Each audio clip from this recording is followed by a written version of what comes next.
अत्यंत प्राचीन है। आदिगुरु महाशिव महादेव को आदि गुरु कहा गया है और उनके बाद गुरुओं का एक क्रम आरंभ हुआ है। देवताओं के भी गुरु थे। कौन थे? बृहस्पति, गुरु बृहस्पति। दैत्यों के भी गुरु थे। कौन थे? गुरु शुक्राचार्य। मानवों के भी गुरु रहे हैं।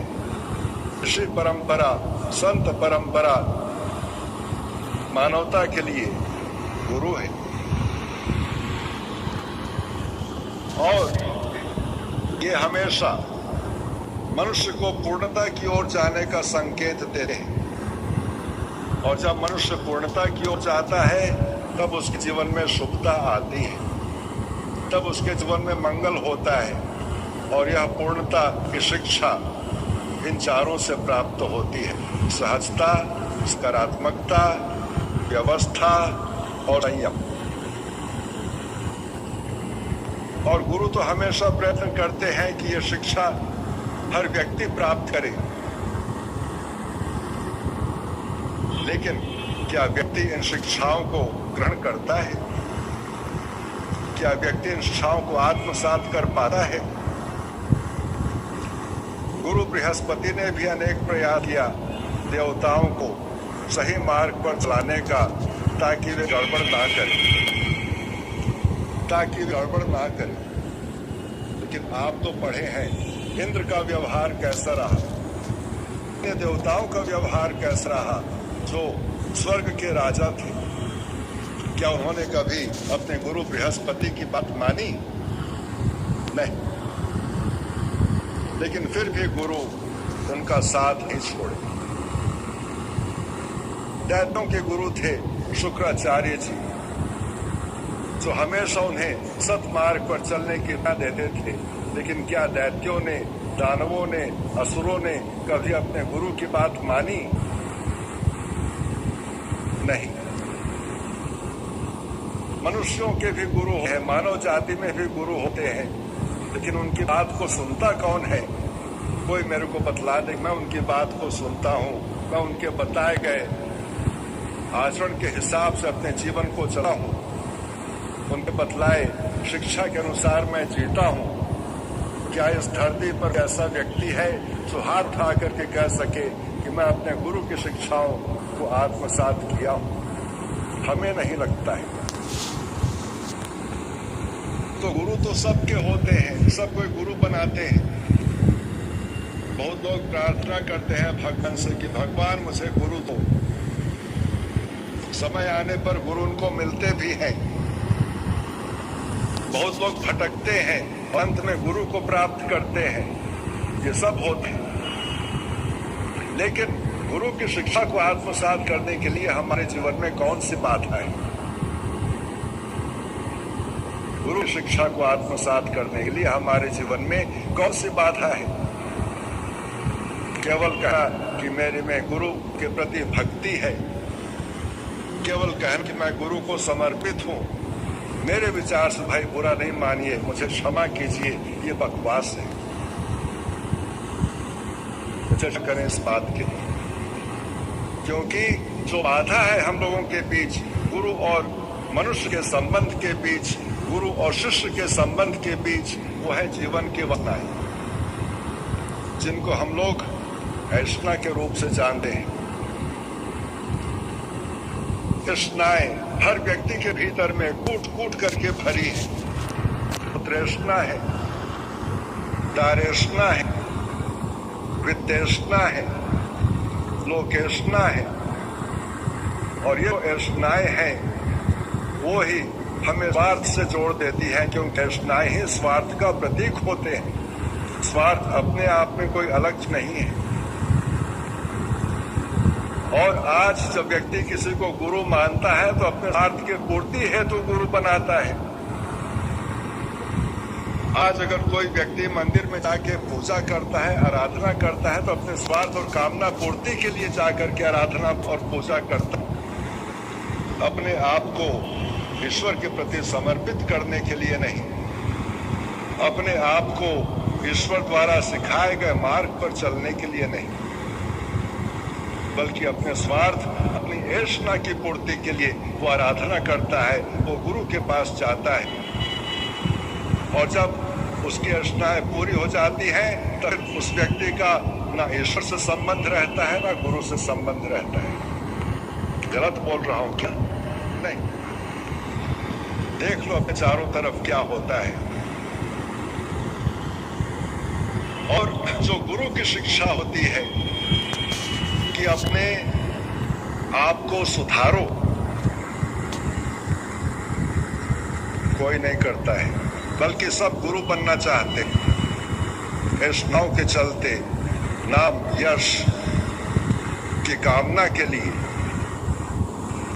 और आजकल तो लोग गुरु का सर्टिफिकेट भी लेकर के चलते हैं लोगों को बतलाने के लिए कि मैं गुरु हूं। गुरु बृहस्पति को कौन सा सर्टिफिकेट था? आदिदेव महादेव को कौन सा सर्टिफिकेट था कि वे आदि गुरु हैं? शुक्राचार्य को कौन सा सर्टिफिकेट था कि वो गुरु हैं? ऋषियों को कौन सा सर्टिफिकेट था कि वो गुरु हैं? वो अपने आप को गुरु नहीं मानते थे, वो अपने आप को गुरु नहीं मानते थे। लेकिन आजकल पोथी पढ़ करके हम लोग अपने आप को गुरु मानने लगते हैं। थोड़ा बहुत आसन प्राणायाम सीख करके अपने आप को गुरु मानने लगते हैं और कहते हैं कि आओ मैं तुम्हें सिखाऊंगा। ये क्यों होता है? ऐशनाओं के चलते, क्योंकि यहाँ पर त्याग है ना समर्पण है। बल्कि गुरु के सहारे वो अपने आप को आगे बढ़ाना चाहते हैं समाज में, नाम के पथ पर, यश के पर। और आजकल गुरु शब्द का अपमान इस संसार में होता है, जो होना नहीं चाहिए, क्योंकि लोग इस शब्द को समझते नहीं है, इस शब्द को समझते नहीं है। और जो साधक होता है वही कालांतर में गुरु कहलाता है। कोई गुरु जन्म नहीं लेता है, बल्कि इतिहास बाद में कहता है कि ये सब गुरु थे। उनके आचरण को देख करके, उनके व्यवहार को देख करके, उनके आदर्श को देख करके, उनके चिंतन को देख करके, उनके कर्म को देख करके। लेकिन जब व्यक्ति अध्यात्म में आता है तो अध्यात्म के दो पक्ष हैं जिसको समझने की आवश्यकता होती है। एक पक्ष होता है साधनात्मक। जब कोई व्यक्ति जाता है किसी गुरु के पास तो क्या होता है? साधना के लिए वो जाता है कि मैं कुछ सीखूंगा, ध्यान करना सीखूंगा, मंत्र जप करना सीखूंगा, योगाभ्यास करना सीखूंगा, ये करना सीखूंगा, वो करना सीखूंगा। तो जब व्यक्ति जाता है वो साधन उद्देश्य से जाता है, लेकिन साधना के गहराई तक प्रवेश नहीं कर पाता है। थोड़ा बहुत सीख करके अपने आप को, स्वयं को गुरु तुल्य मानने लगता है। दूसरा पक्ष है स्वाध्याय। बहुत लोग जाते हैं, कोई गीता पढ़ता है, कोई उपनिषद पढ़ता है, कोई वेद पढ़ता है, कोई शास्त्र पढ़ता है, कोई कुछ पढ़ता है, कोई कुछ पढ़ता है, और पढ़ करके अपनी विद्या को बतलाने का प्रयत्न करते हैं कि मैं इतना जानता हूं। यहाँ पर भी ऐशनाएं प्रकट होती हैं, साधना में भी ऐशनाएं प्रकट होती हैं। और तीसरा चीज है सत्संग। सत्संग में भी ऐशनाएं प्रकट होती है। लेकिन जो सच्चा आध्यात्मिक साधक होता है तो साधनात्मक पक्ष को व्यक्तिगत करके अपने आप को सुधारने का, उठाने का प्रयत्न करता है। इसलिए स्वाध्याय, साधना और सत्संग ये मनुष्य जीवन चिंतन का पक्ष है, आत्मावलोकन का पक्ष है, अपने को जानने का प्रयास है। और उसके बाद आध्यात्मिक दूसरा पक्ष होता है व्यवहारिक। और इस व्यवहारिक पक्ष में सेवा प्रधान है, क्योंकि सेवा में समर्पण का भाव जागृत होता है। कोई अगर कहे कि मैं समर्पित हूं, कभी नहीं सोचना कि वो व्यक्ति समर्पित है जब तक उसके जीवन में सेवा धर्म नहीं है, क्योंकि सेवा में ही समर्पण प्रकट होता है। सेवा में ही समर्पण प्रकट होता है। और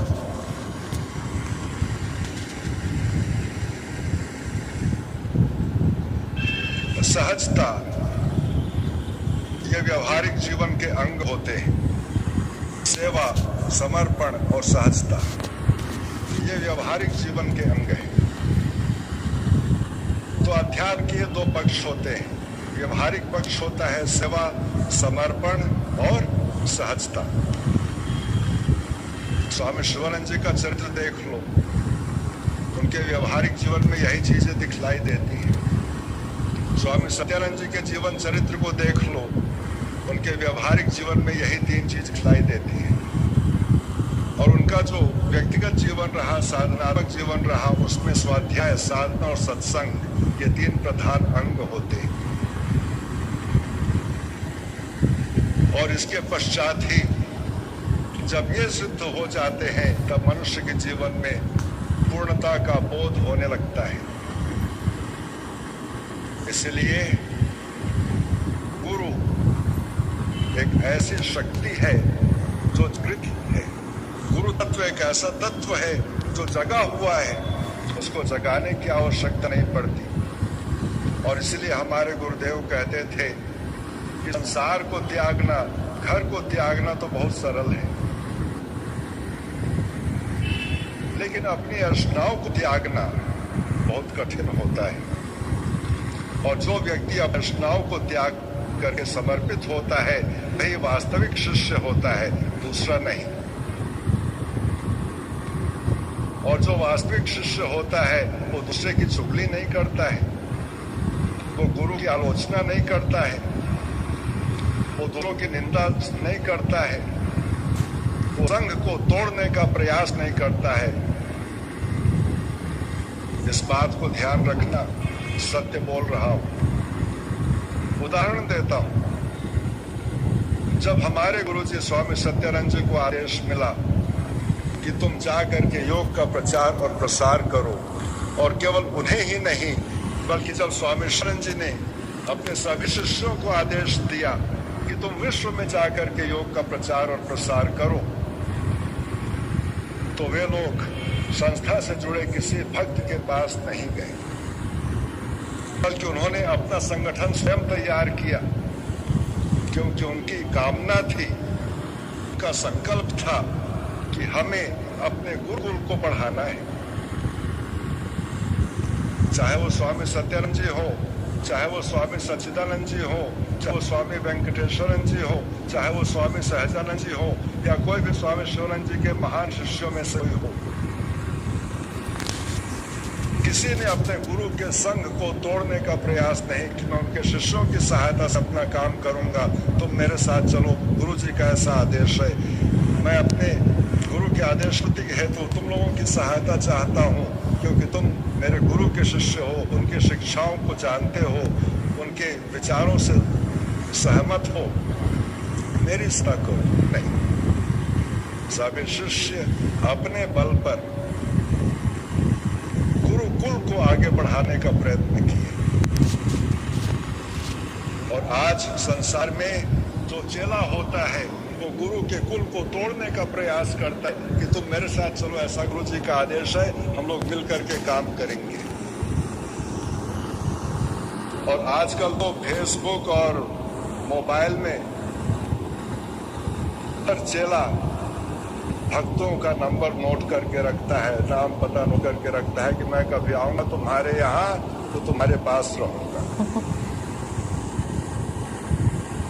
तो ये होता है ऐष्णाओं के चलते, और यही ऐष्णा ही बना है, एक सकारात्मक सहज संबंध को स्थापित करने में जो एक शिष्य, एक साधक और गुरु के बीच और ईश्वर के बीच होना चाहिए। इसलिए याद रखना, ध्यान भले ही कर लो वो एक विधि है, योग भले ही कर लो वो विधि है, शास्त्र का अध्ययन भले ही कर लो वो विधि है, लेकिन प्रयत्न होना है अपने भीतर की वासनाओं से मुक्त होने का। प्रयत्न होना है, प्रयत्न करना है अपने भीतर की वासनाओं से स्वयं को मुक्त करने का, महत्वाकांक्षाओं से स्वयं को मुक्त करने का, ताकि मैं अपने आराध्य का, अपने इष्ट का एक सशक्त माध्यम बन सकूं। एक बार किसी ने भगवान कृष्ण से पूछा कि मुरली आपको इतनी प्रिय क्यों है? तो भगवान केवल एक ही उत्तर दिया, क्योंकि भीतर से वो खाली है।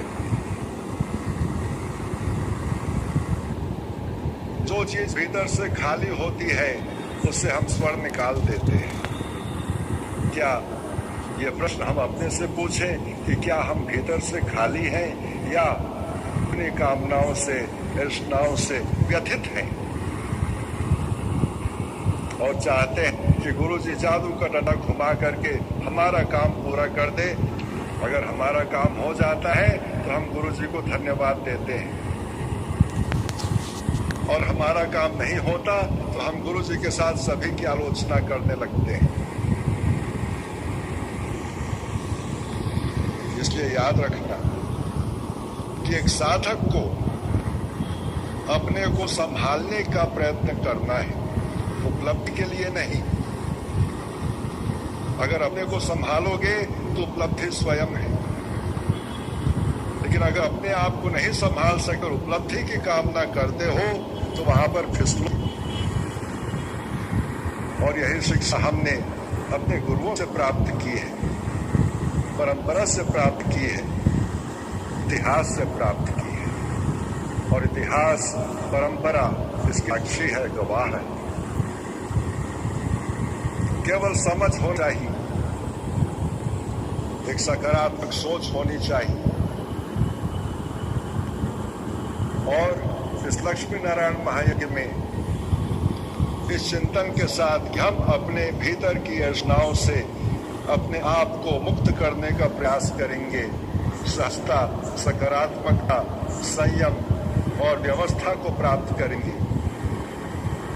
अगर यह ऐसा संकल्प हमारे जीवन में रहे तो निश्चित रूप से हमारा कल्याण होगा, बुद्ध होगा, और हम ईश्वर और गुरु के काम आ सकते हैं।